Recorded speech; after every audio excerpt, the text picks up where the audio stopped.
সব আমার ছেলে মতো হয়ে গেছে। নাচটা কর। তুই যাচ্ছিস কেন? তোর বর এখানে। ওই দুটো করে যাস না, দেখ না শুয়ে পড়েছে রাস্তায়। আর আমারটা এইটা বাইরেরটা পড়ে যা, বাইরেরটা পড়ে যা।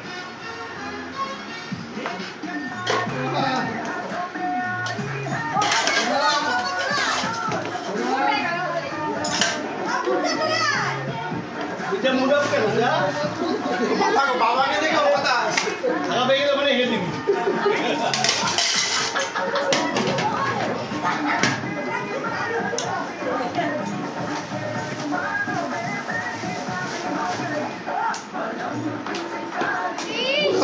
মনে হচ্ছে ইয়ে ওর নাম জানি কি, এই মনে হচ্ছে গৌতম হচ্ছে বাবু বসে রয়েছে, তোমরা হচ্ছে ওই যে মুজরা করছো। গৌতম সামনে চালা, আমি সারা বাড়ি কিনে যাচ্ছি। ওটা বসে গেছে আবার।